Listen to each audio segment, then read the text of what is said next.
Hey everyone, welcome to Drive Miles.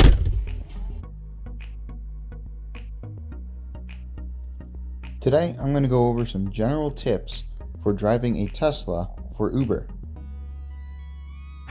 The first thing your passenger's going to have to do is operate the door handle.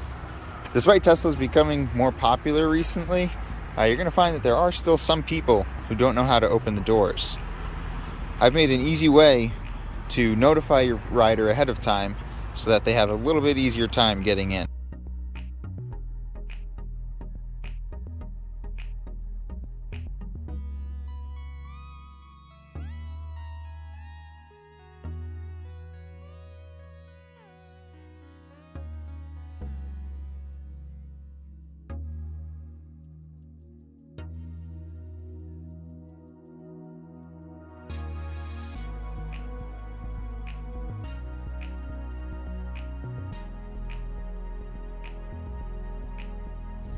One of the biggest concerns for people driving a Tesla for Uber is going to be charging. People just starting out with EVs might have the misconception that you really can't go far with an EV, but especially nowadays with Tesla and supercharger network, it's really just not true, especially if you have access to a level 2 charger at home, which means you can wake up with a full battery, or in most cases an 80% full battery, and make it through the day.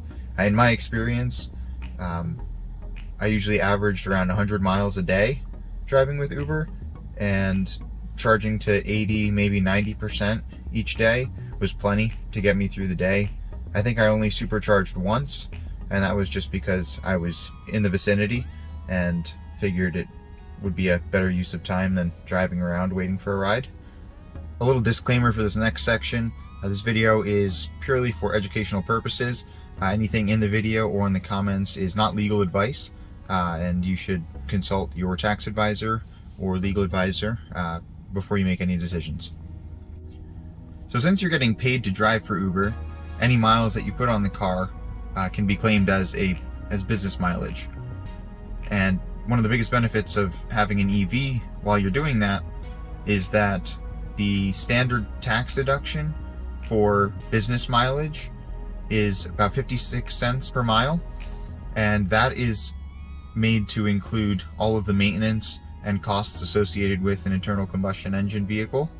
So since you don't have a lot of those costs, such as oil changes and all the maintenance involved with an internal combustion engine car, you're pretty much saving a lot more money than you would otherwise.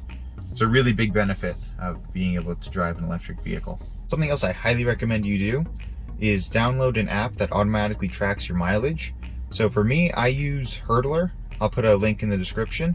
I pay $60 for the year, and it automatically tracks my mileage and will automatically send me a report on tax deductions and all business expenses that I log through the app.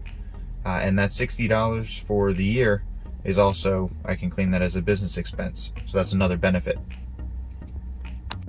Now I just want to quickly go over some of the benefits that Uber offers through the app.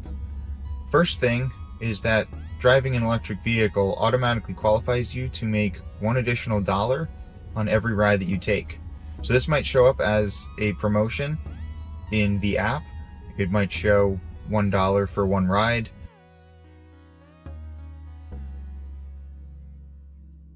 But just know that driving an electric vehicle, you'll get $1 extra for every ride. Another benefit is a charging discount using the EVgo network. Depending on which Uber Pro status you are, you get either 15 or 25% off DC charging. And finally, one of the benefits I suggest everyone takes advantage of is the free health supplies that Uber offers. This includes masks, disinfectant wipes, and hand sanitizer. It's a great way to keep your car clean and make sure that you're staying safe during these COVID times.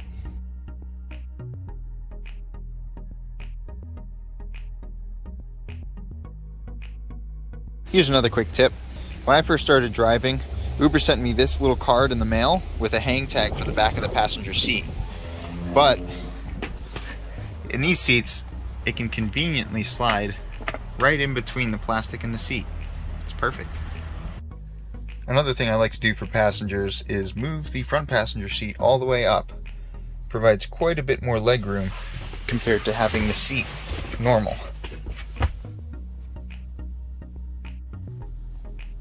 Something else I've noticed with the back passenger seats is that the seat belt for the two side seats tends to get stuck behind the seat where it's not easily accessible. If anyone has a solution for this, please leave it down in the comments below, because that would be great for passengers to be able to have the seatbelt just right there instead of having to reach behind. To improve the rider experience, I chose to get these two Temai chargers, one for Android, one for iPhones. These are modeled to look similar to the Tesla chargers, which I think is a neat feature. But it's always nice when a passenger gets in that they're able to charge their phone, especially if they're on a long trip. I also want to address one of the elephants in the room. A lot of people, when they get in my car, the first thing they say is, "Oh my God, why would you get white seats if you're driving for Uber?" In my experience, they're really easy to clean. I personally have spilled gravy on the seats and it wipes up no problem. You know, I definitely wouldn't recommend leaving it for a long period of time, but really, you don't really have anything to worry about if you're driving with white seats. Another accessory I recommend getting that I personally didn't get is some sort of phone attachment for the side of the screen. When I was driving, I would always have my phone in the wireless charger. And as you probably know, Uber has built-in navigation, or it can send you out to Google Maps, Waze, or Apple Maps. But I chose to utilize this big screen in front of me as much as I can. So usually, as a passenger was getting in, I would see the address on the screen, and I would use the voice command to easily input the address into the screen. So for example, if a passenger gets in the car, I would ask, "Hey, just wanted to confirm that we're going to 210 Capitol Road in Hartford." Then the address pops up on the screen. At this point, they usually either confirm, or if Uber gives an address instead of an establishment name, such as an aquarium or anything, they would correct you then, and you could make your navigation a little bit easier. One of the settings I recommend changing while you do at least have passengers in the car is changing the acceleration from standard to chill mode. So you'll go into the car settings and to driving, and then here you'll see the option for acceleration and change it from standard to chill. This just makes the acceleration in the car a little bit gentler and a little less instant, but by all means, if you tell them about the car and about the acceleration and they want to get a feel for it, then definitely go switch back to standard and give them the true Tesla experience. And another feature of the true Tesla experience is going to be Autopilot, of course. Now, I normally would advise you to be cautious when using Autopilot. Always pay attention and be aware of what's coming ahead. When a passenger's in the car, it's even more important. I found that especially in stop-and-go traffic, Autopilot can be a bit jerky and make you and your passenger a little uncomfortable. So most of the time, I'll just be doing the driving myself, unless there's nobody ahead or they really want to see what the feature's like. So again, I just advise a little extra caution if you're using Autopilot with a passenger in the car.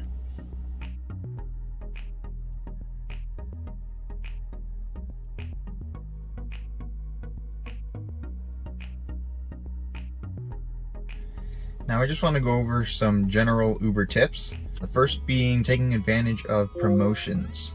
So if you're in a busier area, during certain times of the day, you might see promotions where you get an extra certain amount of money for doing 3 consecutive rides, let's say. So you just have to start a ride from within that area, then your next 2 consecutive rides, as long as you don't cancel a ride or decline a ride, you'll get that little bonus. Another good thing to take advantage of is the quests. If you do a certain amount of rides every week, Uber will essentially let you make a goal for yourself, whether it's 40, 50, 60 or more rides in the week. If you accomplish that goal, you'll get a little bonus afterwards.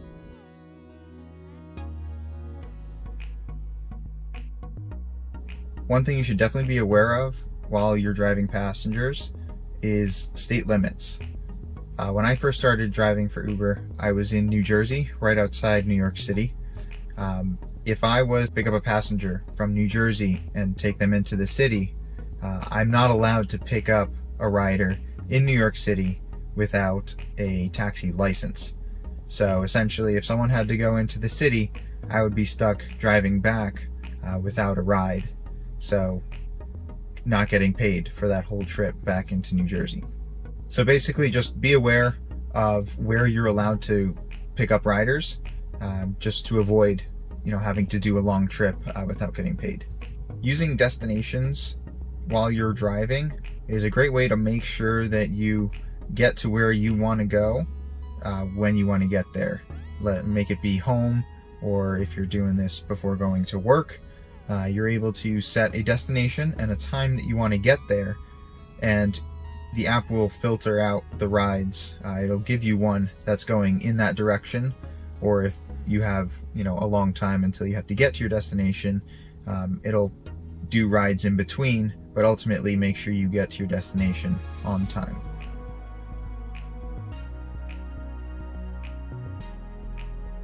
A word of caution with that though, I have had a few instances where the destination was pretty much ignored by the app, and I was given a ride that took me either way in the wrong direction or was a lot longer than I could accommodate for at the time. So while destinations are great, just do still be aware of time and where you have to be. Another benefit of having an electric vehicle as your main ride are the options that Uber has for the type of ride that you can accept. For example, the basic ones are Uber X or Uber XL if you have a larger vehicle. Some of the other options include Uber Green, which is for EVs or possibly hybrids only. There's also Uber Premier, which is for higher end vehicles, which I'm pretty sure all Teslas qualify for.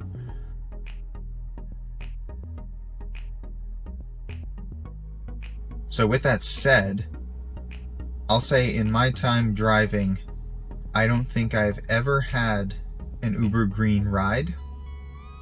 So if I'm ever trying to go somewhere and I don't really want a rider, maybe I want to be online, so I'm technically working, but I just want to get somewhere, I'll have it set either only Uber Green or only Uber Premier is on. That way I probably won't get a ride, but in the case that you do get a ride, Uber Green or Uber Premier will likely be a higher fare than if it was a regular Uber X ride. Now that's a tip that I first got from a couple of other YouTubers, Andy Sly and Evan Michaels, I believe is his last name. But they have some good videos with some other tips as well. So thank you guys for that. One last general Uber tip I'll give is on your profile, add some information about yourself if you're comfortable doing so. I like to add a bit about myself. It can be a conversation starter. I know one time when I was a Uber passenger, I looked into a rider's profile. If I remember correctly, he was from Kenya and had a lot of interesting hobbies that he was into, and led to a great conversation. That's another one of the things that I really love about driving for Uber in general, is just getting to meet new people and have really interesting conversations that you wouldn't have otherwise. One of my favorite parts about driving a Tesla for Uber is being able to share that electric vehicle and the Tesla experience with other people. About 90% of the passengers that I had never been in a Tesla, never mind experienced it. So just being able to share that and show people really what electric vehicles are all about nowadays, it's a lot of fun and I really enjoy it.